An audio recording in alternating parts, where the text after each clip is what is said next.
Hey, I'm Cathy Spaas, and I'm a world-renowned author and speaker on high sensitivity and a retired coach to professional artists and performers. Spotlight Stress is your guide to build confidence, find your superpower, and claim your shine. Our guest today is Christopher Gaunt. He is a writer, director, producer, and actor. Christopher, tipping your toes or jumping right in the pool? What would you do? Yes. I would jump right into the pool, Cathy. So I had a very successful life in the corporate business world before I decided to proactively do this about 4 or 5 years ago.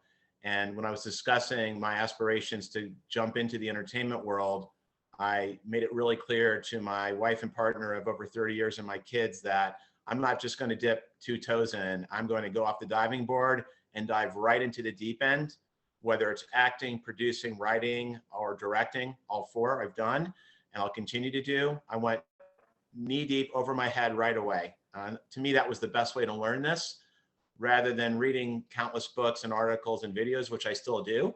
But to me, there's no better experience than practical or practicum experience to dive right in. I think that's really interesting that you're saying that, because the brain is actually the biggest trigger to keep us in that learning mode, because that's where it's safe and where it's secure. And to see what you've done, that's actually very, very rare, that we see that someone comes from a very secure and safe place and that they just say, you know what, I'm going all in, I'm taking the deep dive, and I'm doing it. And not just staying stuck in the part where you study and where you learn and where you discover, but actually doing it. And I think that, you know, you can be really proud of yourself for doing that, because that is not given many. So what made you, what helped you in not staying stuck in that learning phase? Because, you know, the brain is always, I still need to know this and I still need to do that and I still need to learn that in order to get better. You know, we need a certain amount of security and feeling, you know, self-esteem to take that step. So what was going on in your head? You know, how did you take that? Great question. I think 29 years or 30 years into what I was doing before for a very large corporation, that I managed a piece of business, a segment that was global in nature, or excuse me, North America. So the US, Canada, and Puerto Rico. And I loved that. I mean, I loved interacting with the customers and the people that I had the privilege of managing.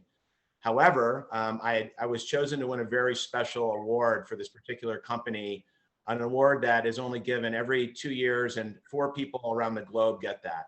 And I remember accepting that award and looking out into the audience that was there, kind of cheering the recipients on, thinking, this is my time, literally, to exit stage left. So I remember grabbing that award, thinking, I've climbed this mountain, I think, as far as I can climb it, or as high as I can climb it.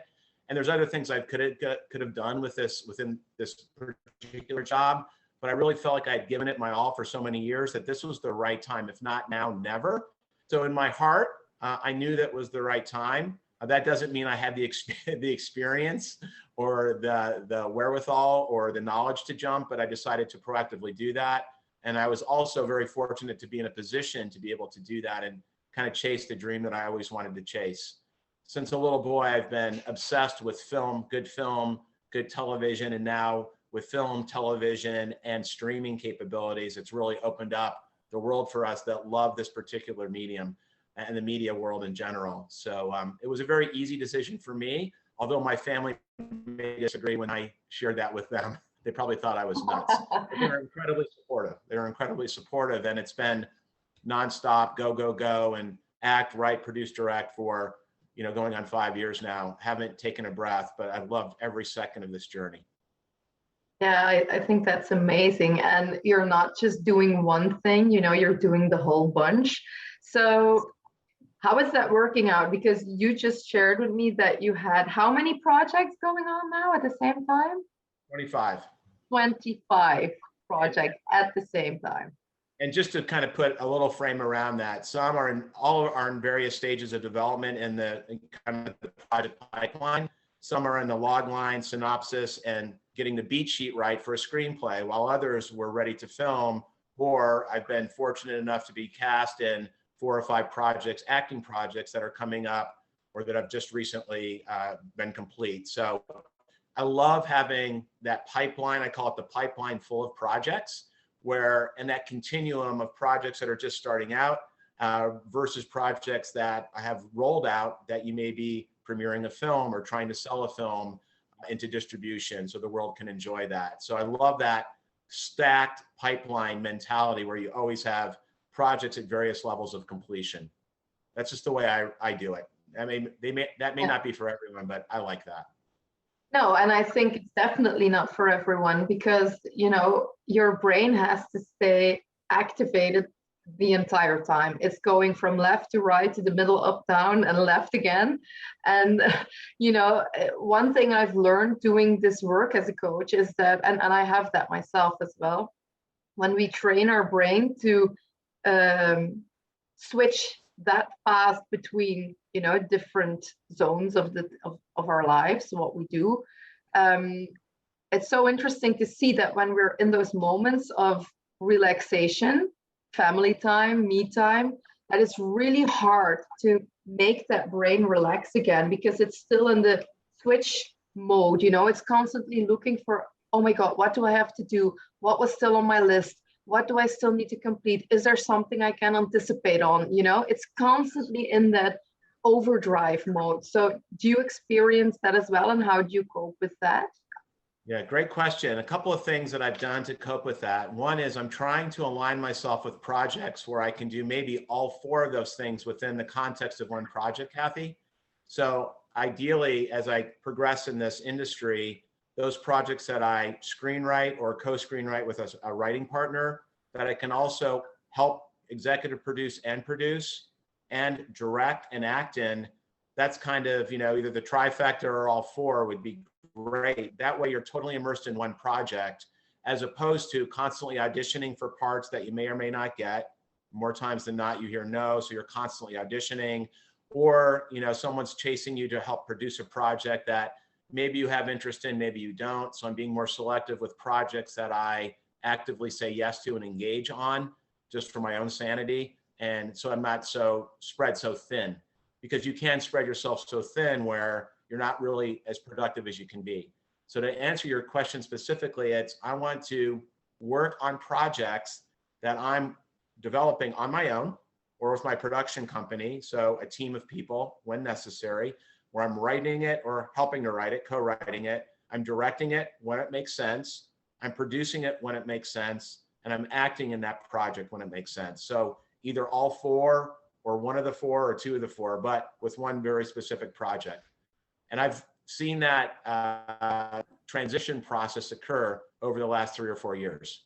So I'm not just saying blindly yes to everything and running around, you know, like a chicken.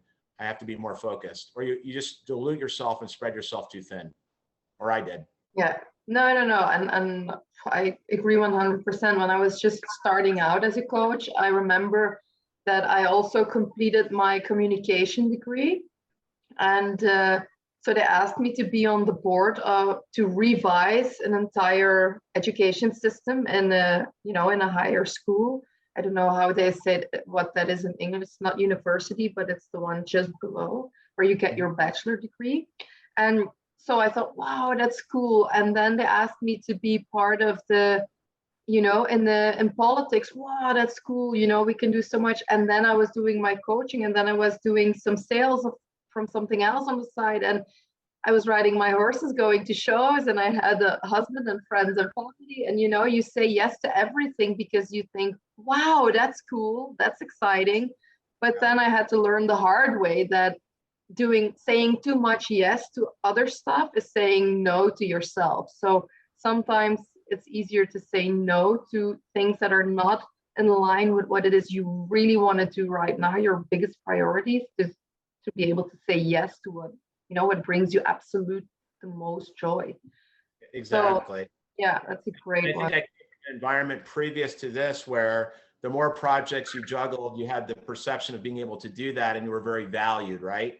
So I think this is a little different industry where think how much more successful or how much better the project may be if you were becoming more laser-like focused on 1 or 2 or 3 or 4 projects, whatever you can manage and juggle, rather than proudly exclaiming, oh, I'm juggling 25 or 30 or 50 projects, but I'm not 100% involved in any of them. So I think when I first started this, I said yes to everything until I didn't have to say yes to anything. And then you gradually begin to say, okay, what really is going to fill me up a little selfishly, what's going to fill me up relative to this particular career path? And then how can I also in that process give back, by learning and sharing with others through my experience. And it's funny how we always think that that is something selfish, but if you see the bigger picture, by doing that, you're actually serving the higher cause at the same time, because when you show up as your best self and you fully shine and commit to what you're doing, then you really lift the energy up of the entire production that you're doing. And at the same time,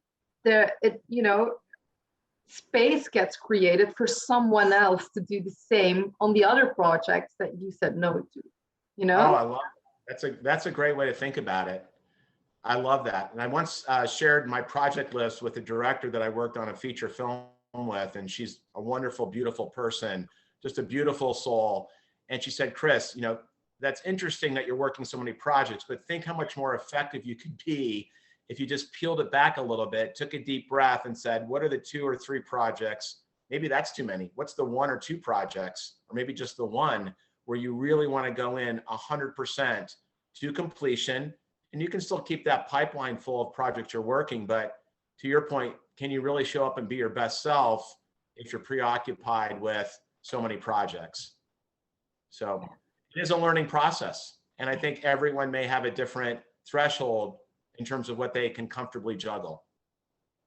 Yeah, for sure. It's okay that it's less or more for one or the other. So how I know it from experience that a lot of people I've worked with, especially when they start working with me, it's very hard for us, especially as highly sensitive people, to say no. I know that artists and especially actors have a big problem with saying no, because they don't want to be perceived as cocky or arrogant, and they want to please everyone. Also, the music industry, it's very hard for artists and singers to say, no, I'm not doing that, because they're absolutely losing themselves by not doing that. So do you have tips for us on how to say no so that you can say yes to yourself? Yes, my wife, my partner of 30 years, she's always reminding me, Chris, no is a powerful word, and you're allowed, give your permission to say no.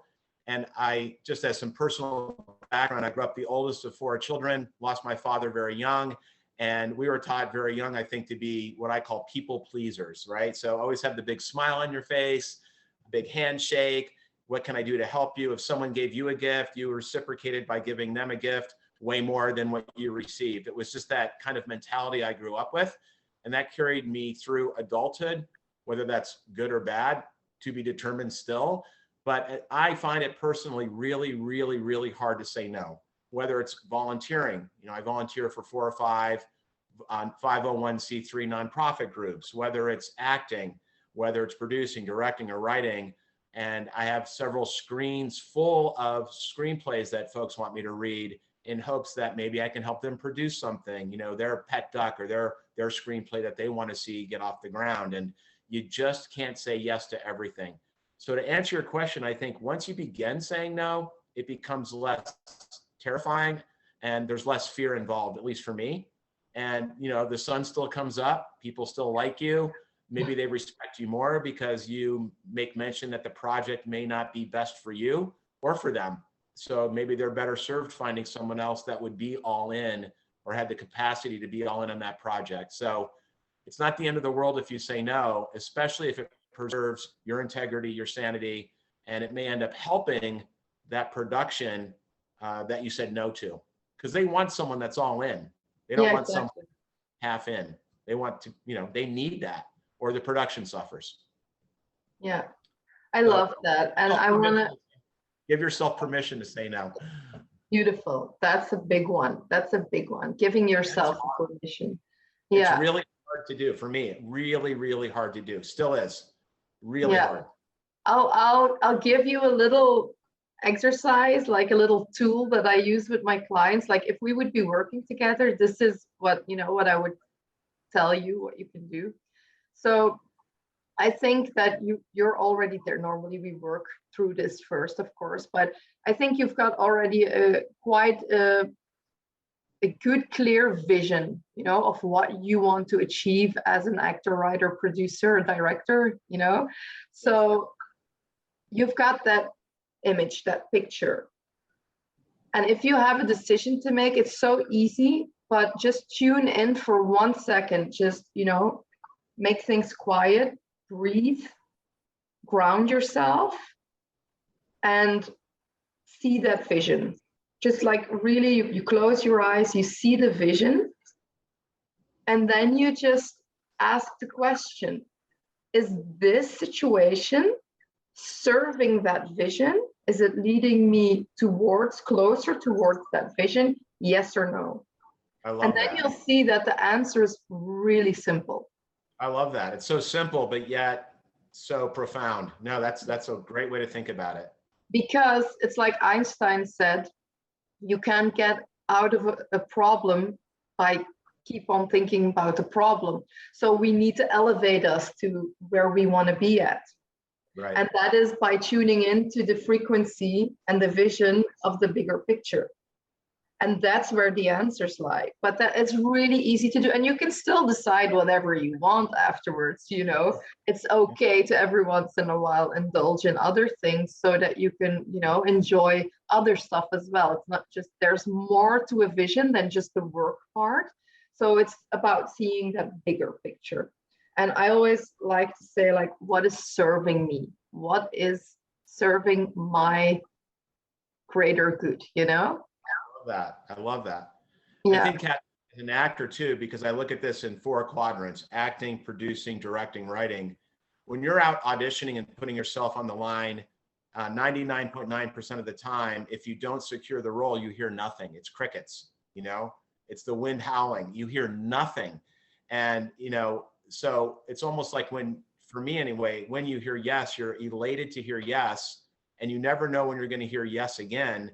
So you're quick to say yes to that role, of course. Whether you really love the role or not, you're just elated that you got the part, so that hopefully you can do well and then get another part and get another part if you enjoy acting, which I enjoy acting. So, but that doesn't necessarily mean you take that mindset to producing, directing, and screenwriting, because if I said yes to every request on producing, I would never act or direct or write, because everyone and their brother that has a screenplay want someone to produce it because that's their baby. And you can't say yes to all those projects or you never make time for doing what you really want to do. So keeping them in 4 separate buckets, that's helped me not feel that compelling need to say yes to everything. You can't. You just can't. I can't. No. I think that's brilliant. I think that's really, really a great topic to discuss right now. And so that is how you keep the balance. You've got these 4 pillars that you want to be active in. And that is a little bit, so do you divide it like 25% each, or what's going on? No, I probably should. But I think I would love to be able to get that granular with it someday. And again, for me, it's life and work in process, being still relatively new, doing all 4.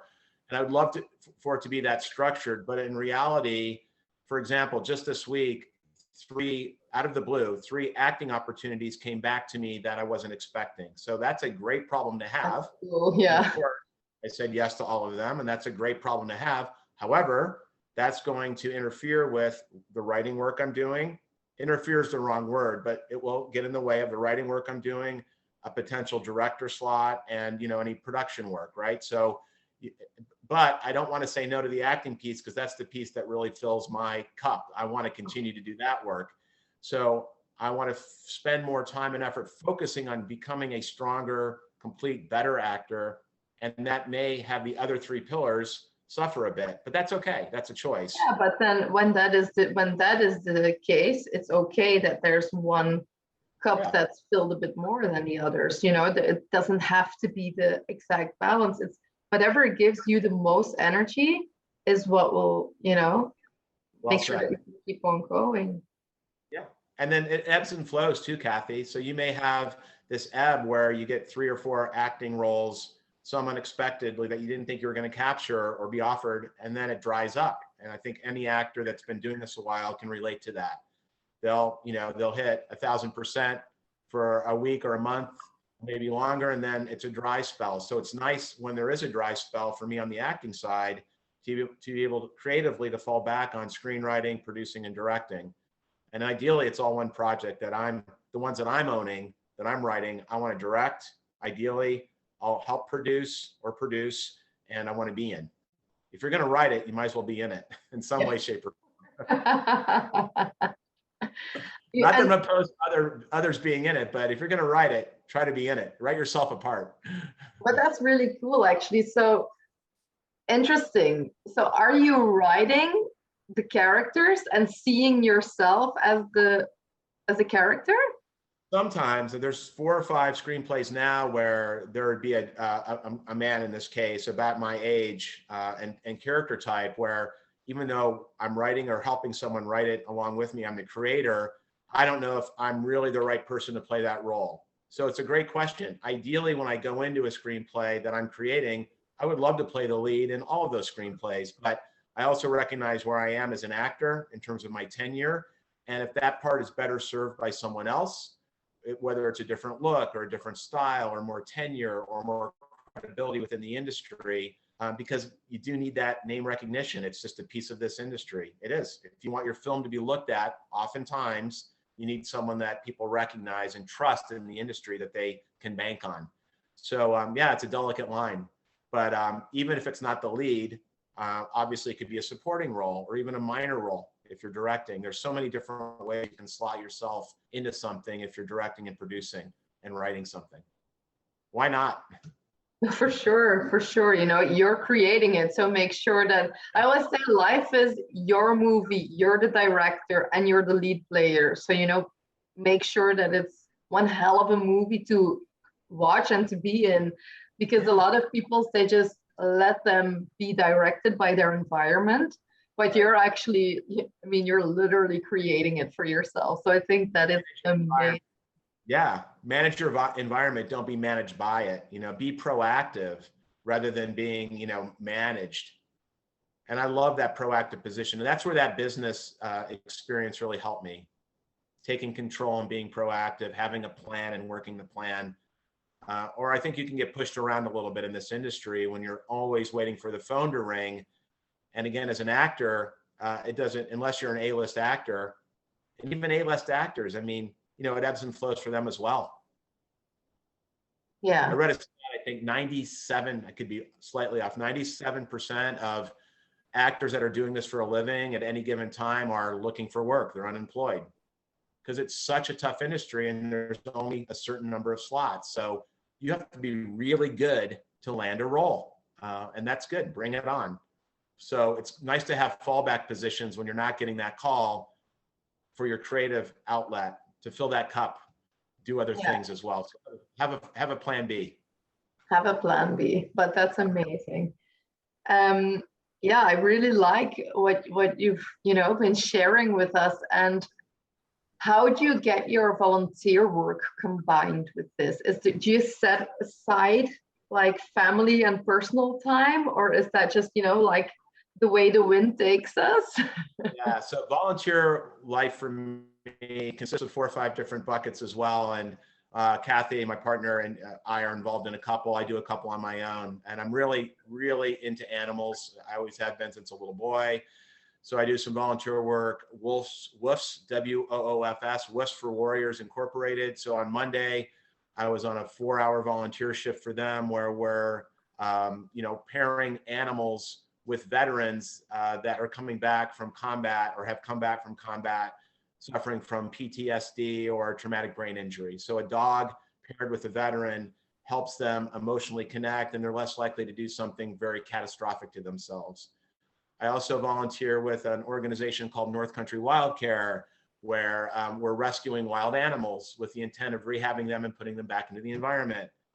Cathy and I, we volunteer at an open door mission shelter where we're feeding people that are homeless or that just need a meal. And there's several other organizations that I volunteer and give back to the community. So that's a little bit more structured, which is good because I need that structure for the volunteer side of my life. And again, if you say yes to everything, people will capitalize on that, and then you have no time to do the acting, producing, writing, and directing that I love to do as well. So it's a balancing act. Yeah, I can imagine. But without that, I feel like I'm less than complete. I really want to continue to give back, and not just have it be all about the entertainment industry, but give back to the community. That's really important to me. Yeah, that's nice. That's beautiful. And so what I see often, in the practice is that a lot of HSP, highly sensitive people, they are very much, most of the times, not always, we're not all the same, but most of the times we have a big heart for animals. We recharge our batteries in nature. We have a deep connection with that spiritual side of the world. So do you relate to that, or is that just a part of you that you say, I just like animals, but I don't relate to the other side of? I relate it completely to the other side. I mean, I'm a huge holistic earth guy, and I'll leave this earth absolutely kicking and screaming. I mean, I'm one of those people, if I could live forever and do this work and be fulfilled and help maybe someone or something in any way, shape, or form, I would do this, for no pay the rest of my life. So I'm not doing it for that. I'm doing it for emotional fulfillment, but also to try to help others, whether it's human others or animal others or just our planet holistically. It's such an amazing planet, an amazing world. And I probably drive my wife and kids and anyone that will listen nuts when I'm talking about the galaxies and the stars and our planet, and how it's just amazing that we're here. And when you think about it, to me, it's still mind-boggling, and I'm in awe of that. And I know it sounds kind of corny, but I'm in awe of this planet and all the things that we're able to do in a relatively short amount of time on this earth. So, I mean, anything we can do to make an impact so that the next generation and the next generation has a wonderful experience, if I can be even tiny bit a part of that, I'm all in. I'm all in. So you pick and choose the things you think you can help with, and that's what I'm doing. That's beautiful. So talking about that, it makes me like itchy to ask the big question. I've actually not asked this one, I think, to any guest yet, but I feel like, we could have a cool conversation about it. So do you believe in past lives? Do you believe we come back as a soul or something? Yeah, I'm very spiritual, and I do believe in our soul. To me, there's no doubt. I mean, I just think that for us to live, if you're lucky, 80 to 100 years, if you're really lucky, and that's it.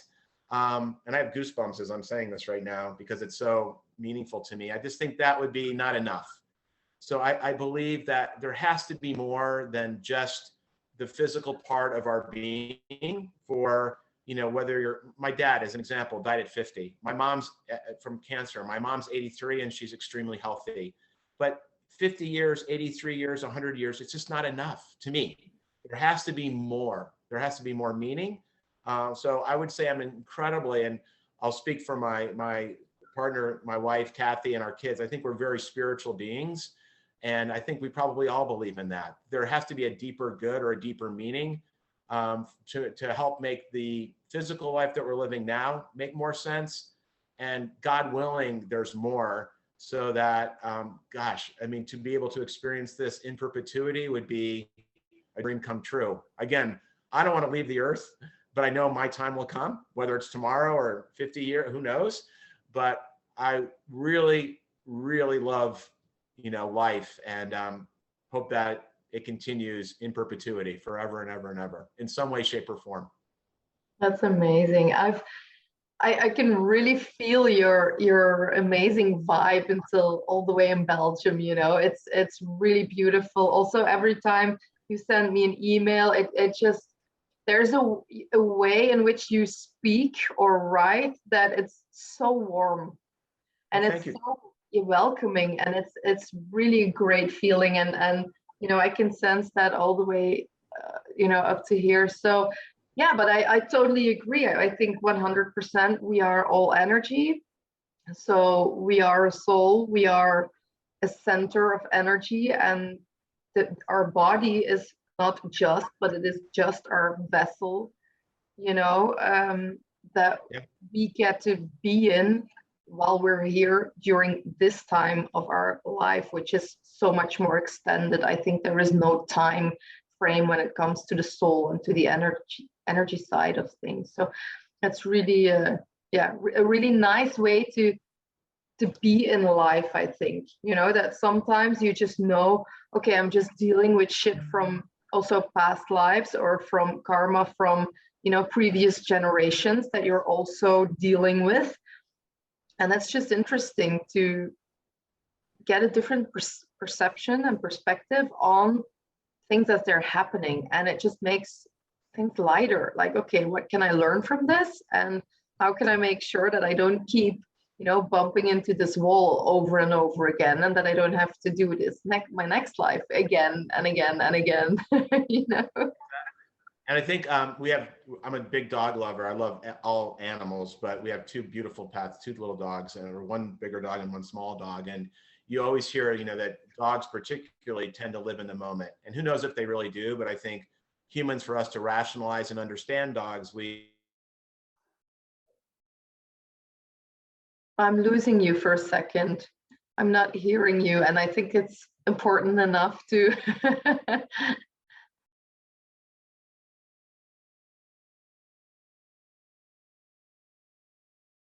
but I'll just share something. Oh, okay, there you go. Yeah, so I think animals like dogs, for example, they don't dwell on the past and they don't think about tomorrow. They're absolutely in the moment. So actually, Cathy and I, we were coming back from a place on a lake we have about a 2-hour drive, and we were talking about how we both want to get better and stronger at that. Really, really, really enjoying and being in the moment. Don't worry so much about what happened yesterday. Don't worry about what's going to happen tomorrow or the next week. You can still plan, of course, and that's fine, but really be satisfied and love what's happening right now. Like, I'm loving this conversation. This is fantastic. And when we part ways, I'll love the next thing I do today, and not worry so much about yesterday or, a week from now. I think that's brilliant. Sometimes difficult to do, but I'm really trying to get more disciplined in being that way for me. So. Yeah, but that is probably the key to a happy life, because when you're in the moment, actually most of the time everything is okay, Yeah. So we met someone this weekend that is in the moment. I've never met a young lady was more in the moment. I've never met anyone that just loved every moment and wasn't dwelling on yesterday or thinking about all the work she had to get done this week. She was in the moment. You could see the passion that she had for being in the moment. And I have a photograph of her in my mind, and I'm going to write it down on my office desk. Live in the moment. So, and she helped me see that. So that was a gift. That was a great gift this weekend. Yeah, and that's a really strong mantra for sure. That's really cool. Yeah. Okay. Thank you so much, Chris, for spending your time with us today. Thank you, Cathy. And yeah, I'm really grateful for you sharing all these really cool golden nuggets, because there was not just one or a few, there was a bunch of golden nuggets in this episode. So thank you so much for sharing your light and wisdom upon us, or how would you say that? Yeah. And I'll close by saying, do what you think you can't. I mean, as humans, if we push ourselves in a good way, a healthy way, and put ourselves outside of that comfort zone, sometimes we get very comfortable in a box of not pushing ourselves, and a very cozy box that's very predictable. And I have it written down in 3 or 4 places in my home. Do what you think you can't. And it's amazing how your world opens up in a million different ways that you would never have expected. It's amazing. That's pure genius. Thank you so much. That is brilliant. And I think that is probably, if everyone takes one sentence away from this interview, then that should be the one. Okay. Thank you so much for joining us, Chris. And I hope to see you again soon. Cathy, you're delightful. Thank you for the opportunity. And I love your spirit and enthusiasm. Thanks. Bye. Bye. Thank you so much.